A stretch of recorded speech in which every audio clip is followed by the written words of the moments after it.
Well, I am looking forward to this conversation. We are very happy, Charlie, to have you with us at NFT NYC. And I think you're going to bring a new perspective on things around gaming and utility NFTs. But for those that don't know about you, Charlie, or your company, one of the leading marketplaces for gaming utility NFTs, please give us a little background. Yeah, my name is Charlie Graham. I am the founder and CEO of Hawku, which is the leading gaming and utility marketplace or marketplace for utility and gaming NFTs. I'm currently on Polygon and maybe some other blockchains in the future.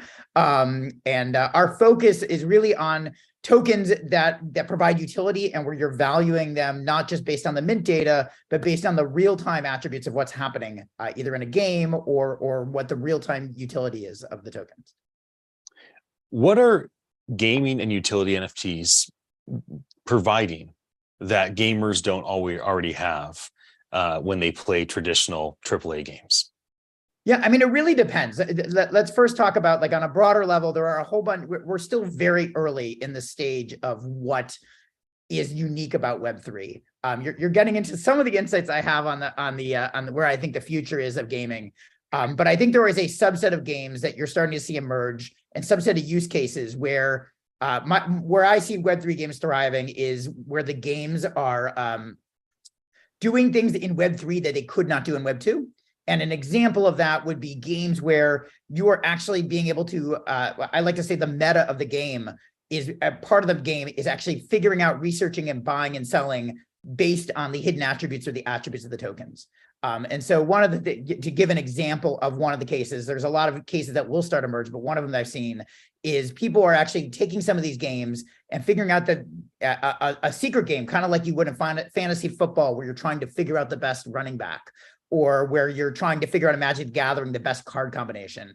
You're seeing this kind of emerge where people are taking these tokens where they're trying to figure out from the data available some diamonds in the rough. And so I think what you're starting to see as some examples is use cases like this, where people are using what Web3 is good for, which is the transparency of the data, which is the fact that you can actually own and trade tokens and kind of the frictionless of being able to do that. And it actually becomes a really fun and exciting part of the game. And so when you're talking about that, that's one use case that I actually think is a big use case that we're going to start to see emerge much more.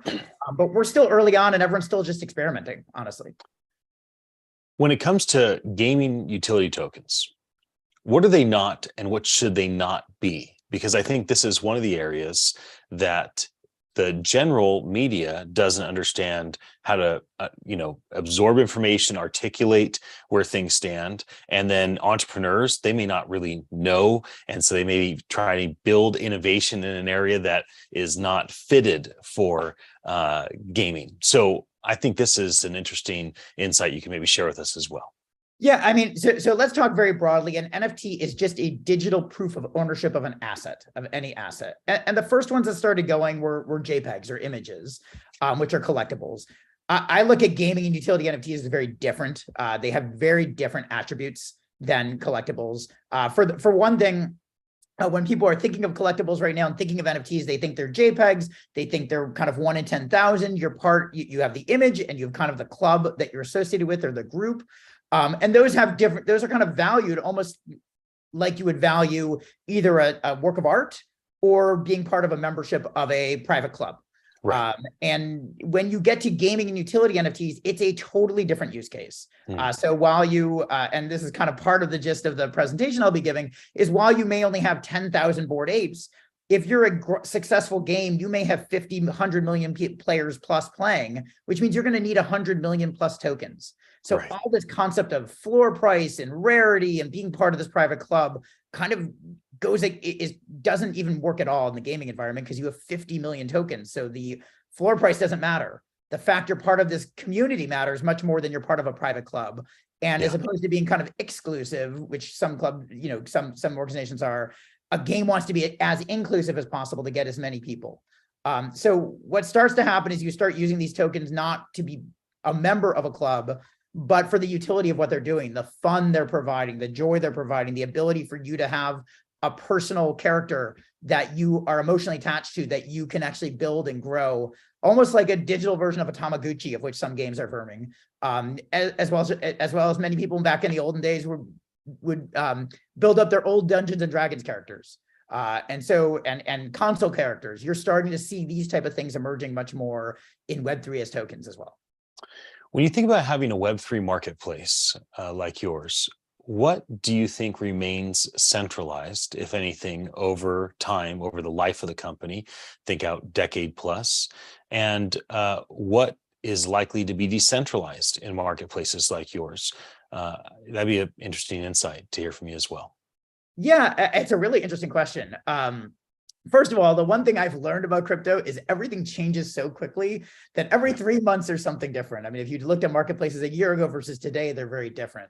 I do think you will see marketplaces wanting to keep listings a little more centralized because it is one of their differentiators. It's one of the things, at the end of the day, marketplaces want people to come to their marketplace, and they're going to try to build some barriers to entry. I think one thing that's nice about crypto is the exchanging of, one thing people won't tolerate, for example, is custodial types of marketplaces. So you're going to see that go away where they hold your token in exchange, so while you list it, you can't list it anywhere else. Right. So I think there will be distributed listing ability where you can list everywhere. I think, obviously the transactions are blockchain, so they're distributed. I think we've seen a lot of really nice distributed protocols emerging. And so I think there's kind of going to be a blend. I happen to think that on their own, and this is across the marketplaces and any companies tend to want everyone to come to them. So they'll try to do as much as they can to be centralized until the community revolts, and then they blend it together. So I do think there's going to be a kind of a back and forth. And I think there's going to be some things that a company will keep centralized for various reasons, and some things that they'll decentralize. I know we centralize our listings. One of the reasons is we're able to auto cancel listings for people. So if the data changes, we can auto cancel a bid. So somebody may take a horse that's unraced, where it's like an unwrapped pack, race that horse. We want to be able to, somebody had bid on something that was unraced. We want to make sure that bid is no longer valid. Your company is Hawku, Hawku, for those that might want to know that are watching. Anything your company is looking for? Are you, you mentioned other blockchains, are you looking for strategic partnerships for other potential L2 blockchains or maybe L1s? Are you looking for talent? Are you hiring? Anything that you'd like to let the community know about regarding your company?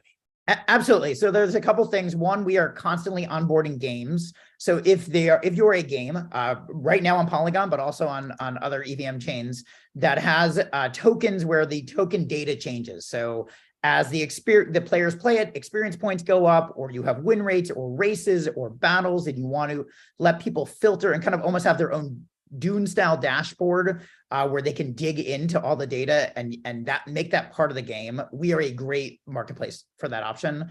Even if you want to have your own native marketplace, we have other white labeling capabilities. We are also looking in terms of hiring. We are hiring a bunch of people right now in business development and marketing. And so you can look at the Hawku jobs page to see what jobs are available. Well, I'm glad I asked. There's lots of people in our community that are always looking for new opportunity to provide value. Maybe they can do so at your company. Thank you, Charlie, for jumping on here with me. We are grateful that you're going to be part of the upcoming event happening April 12th to the 14th. And I look forward to seeing you there in a couple of weeks. Awesome. I'm so excited to attend. And I've always been a big fan of NFT NYC. And thank you so much, Ian. I really appreciate it. Absolutely. And for anybody watching, thank you for your attention. I'll be back again with another conversation like this.